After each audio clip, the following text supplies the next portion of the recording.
Hey everyone, Tankenstein here. In this video, I've got some huge news. The roadmap is finally here and before the 14th of June, and let me tell you, it is tremendous. War Thunder Gaijin has gone above and beyond what I expected, and they've actually not only given us some pretty detailed plans, but given us a good idea of when we can expect these, and some of these are more or less going to be immediate, while others will be in September, and very few we should see by October, November. So the vast majority of these are going to be in the next few months, whereas a good chunk are still going to be more or less immediate within the next week or two. Now that said, or the next few weeks rather.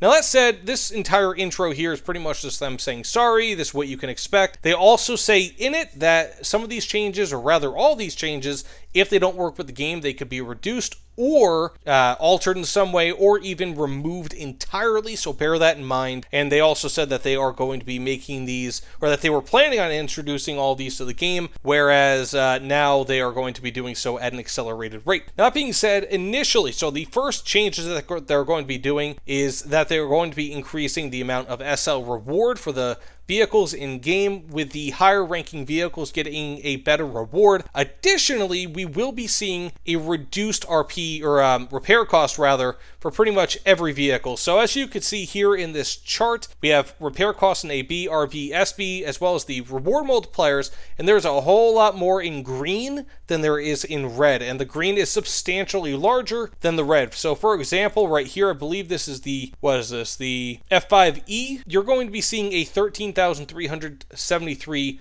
SL repair cost reduction in sim battles, and a 6,000 repair cost reduction in RB. So it's huge, as well as an increase in general in reward multiplier. So huge news. And that kind of more or less goes across the board. And when I say across the board, I mean they are pretty much doing every single vehicle like this. Now, of course, there are some in red, but for the most part, even if there is one in red, like for example, the P40E1, which has a slight increase in AB repair costs, it will be a huge decrease in RB and SL repair costs as well. So in general, I really don't know if there's anything that's just red across the board. Most of these are green across the board, but some of them also have a little bit of red. But again, the vast majority of this looks like it is very positive. And also, I'll be going over this in a few moments as well, but they have a huge, like an actual infographic, which is, again, very impressive. Now, next up, this is where it starts getting kind of crazy. Improving premium accounts income insurance. Basically, what this means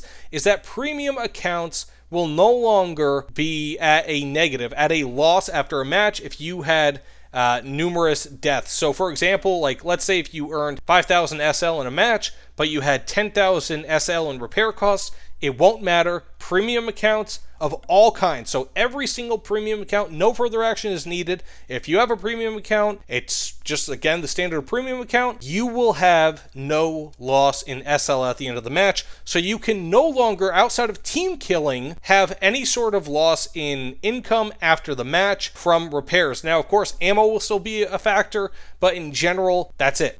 Next up, we have a dynamic reduction of repair costs. This is huge and something I never even considered, but pretty much what it's going to do is, like, let's say if you survive for 10 seconds in a match and you get killed, base camped, or something of that nature, you will only have to pay a fraction of the repair cost that it would cost for a full lifespan of a vehicle. So for example, if you survive for 10 minutes and you eliminate 5 or 6 enemies, capture a point, whatever, you're going to have like a normal repair cost, let's say of 6,000 or 7,000 SL. However, if you don't even fire a shell, you don't cap a base, you don't do anything, and you die, you will have a substantially lower repair cost. And I think that this will have to be based on lifespan, but they will have this on the stat card. So basically, the minimal repair cost and the top repair cost as well. So it seems like currently right now we are all paying the top repair cost and it can only go down from there. That's what it seems like, but this will be implemented in the summer of 2023. Same with the income insurance for premium accounts. Next up, premium vehicle improvements. Basically, we're going to be seeing a premium multiplier, so an overall increase in reward multipliers and the reduction of repair costs as well for premium vehicles in summer 2023. Additionally, we will be seeing backups being standard for newly acquired premium vehicles. I think that this is only going to be for premium vehicles purchased after this goes into effect. It's not going to be retroactive, but we will have to wait for Gaijin to kind of confirm that, but that's what that seems like it will be. Next up, revising team kill penalties. This one is also very big. Basically, if you die by somebody, right, like let's say if they team kill you, a missile goes off course, then you will have the chance to basically, there will be an apology mechanic. So right here, I'll just read this as is because it's much easier. If you read it like this, if your team killed, you'll be able to accept an apology from the player that destroyed you. This allows you to judge on a case-by-case basis whether you deem the destruction by a teammate an unfortunate but forgivable situation of friendly fire that requires no further action against the offender. In this case, all players in the match will be informed of this via the battle chat, and the killer will not be kicked out of the session for this team kill. They will be adding that by September 23. So basically, my only concern with this is that people get really, really salty in RRB, and they don't understand that sometimes missiles just kind of go haywire. In fact, I would say that's the vast majority of team kills in RRB, at least from me. So I would worry that somebody's going to be like, oh, you killed me on purpose. I see that all the time, especially with premium players like F5C players that don't understand, and they get in the middle of between you and another plane after you've already launched a missile. It hits them, then they complain about you. It happens a lot, and I kind of fear that that's going to work negatively. But that's probably about the only real kind of somewhat negative thing that I've seen here. Next up, we have improving capture point rewards. In short, basically, if you capture a base, like let's say 50, 60, 70, however much percent, and you die while capturing the base, but the base still gets captured, you will get rewards based on how much you had captured it. So even if you die, you will still get rewards, which is really, really cool. So they plan on adding this by the summer of 2023. Additionally, this one is also awesome, a more detailed battle log that will tell you exactly how your final SL and RP reward has been calculated. The total is, of course, dependent on your actions in battle, so for transparency and clarity, they say, we have decided to make the post-battle results screen more detailed. Now this battle log will show exactly which actions each part of your SL and RP reward came from, and this information will be available in the battle results tab in your messages. We plan on adding this feature in the next major update, planned for September 2023, and will continue to improve and expand upon it in the future as well. Next up, we have RP changes, and these are really, really cool as well. So a few weeks ago, I made a big stink about foldered vehicles because Gaijin was planning on reducing the amount of foldered vehicles in War Thunder. Now they are increasing it, and it seems like by a substantial amount. So long story short, they are going to be increasing the amount of foldered vehicles in War Thunder. So if you don't know what that is, for example, the T62 and the T62 M1, those are foldered vehicles because the M1 is pretty much an offshoot of the T62. It's just an upgraded version. So they put them in a folder, meaning that the M1 is not required to be researched. They're basically going to be doing that a lot more with similar vehicles in War Thunder. Basically, what this means is that we are going to have a shorter tech tree. Additionally, they are going to reduce the RP cost of foldered vehicles outside of the initial vehicle in the folder by 50%. That's right. So if you had a folder vehicle that cost 100,000 RP before, in order to research, it will now be 50,000 RP. Huge! This is huge news, and will make it so that foldered vehicles are much easier to research, and they plan on implementing this by September 2023. Next up, reducing the research and purchase cost of rank 6 and 7 aircraft. Basically, it's just as it sounds. They're going to make it so that rank 6 and 7 aircraft are substantially easier to research, which is really, really nice, and not something all too expected. This is probably about the most standard, the easiest to follow of these changes, and one that I guess was expected.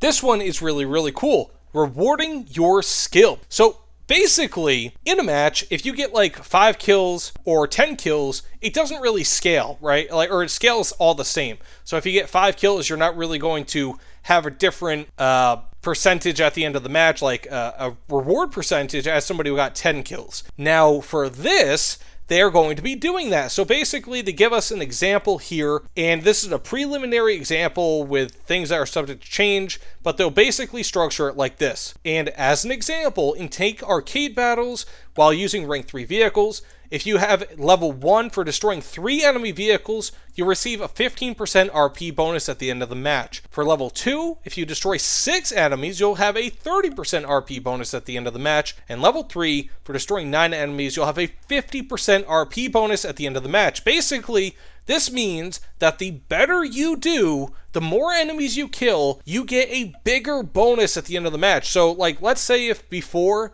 you would get 1000 RP at the end of the match if you had gotten 3 kills, now you'll get 1150. And so it's really, really nice, in my opinion. That incentivizes people to actually try. We'll have to wait and see how this plays out across different game modes, like aircraft or air battles and ship battles. And we'll also have to wait and see if they do this for other things, like, let's say if you destroy 2 enemies and cap a base, if that counts as well. But it is really, really cool. We're about to be we're going to be seeing people who actually play the game and don't just try to sit around. They will get RP much faster. Really, really nice. And then finally, for the major economy changes, this one is really interesting, and I'm kind of wondering how this works. So I'll just read this out exactly as it says. So it says, currently, War Thunder features 10 playable nations. We have no intentions of stopping there. So it's been confirmed we are going to be getting more playable nations in the future, regardless. However, as we introduce new nations, it becomes increasingly challenging to capture the attention of veteran players. They have already traversed the ranks multiple times, and therefore each new journey through a different tech tree becomes less captivating. To address this, we plan on implementing a system to alleviate the situation. If a player has a top vehicle in a vehicle branch within one nation,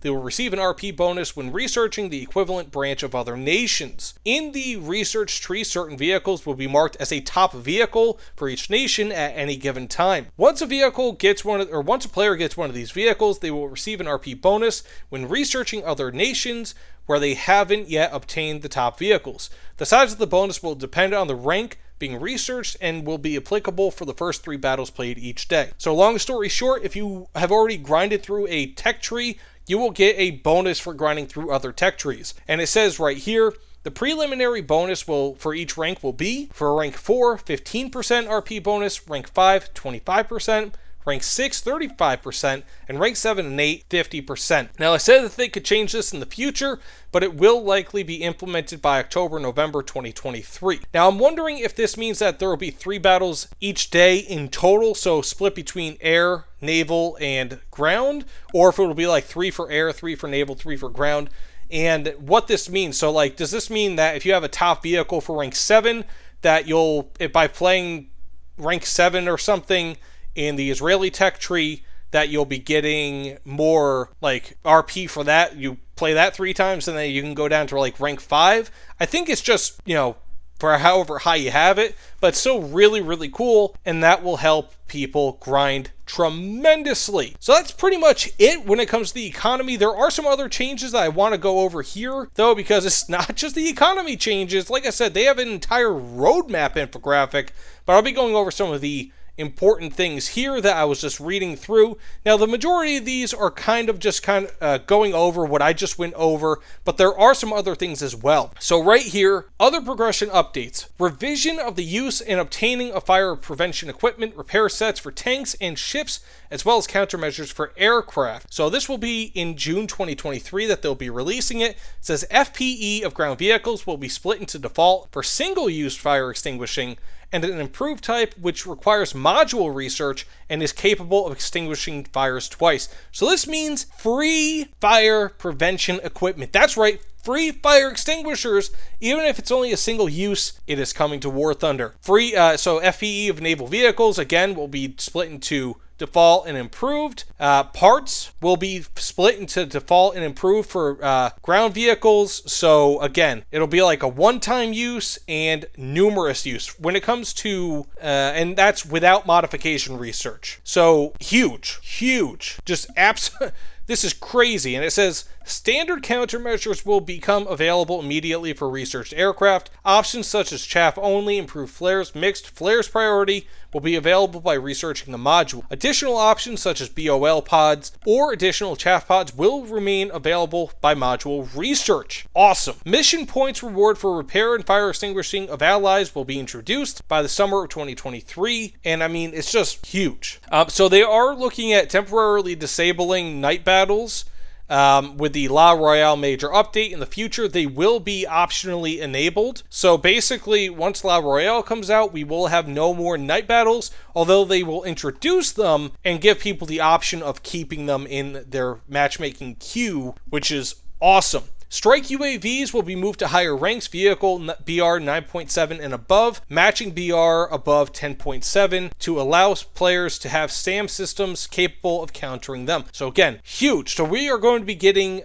an actual plan here where you will not see UAVs unless you're at 9.7 and above. But I mean, there's just so much going on here, and the vast majority of this is going to be implemented, I mean, like I said, very soon. They said by La Royale Major update, we will be seeing better heat shells, we'll be seeing updated Strike UAV BRs, matchmaking as well, missions, and then sometime this month after La Royale, we'll be seeing the initial economy improvements, and then throughout summer 2023, we'll be seeing the vast majority of other economy improvements. Then by early fall, we'll be seeing all the rest of it pretty much. And then at the end of the year, we'll be seeing a bit of new premium or RP rewards. So the vast majority of this is going to be implemented very soon. So that said, let me know what you guys think in the comments below. I am interested to read your opinions, but good for you, Gaijin. This is what people have wanted. This is an actual roadmap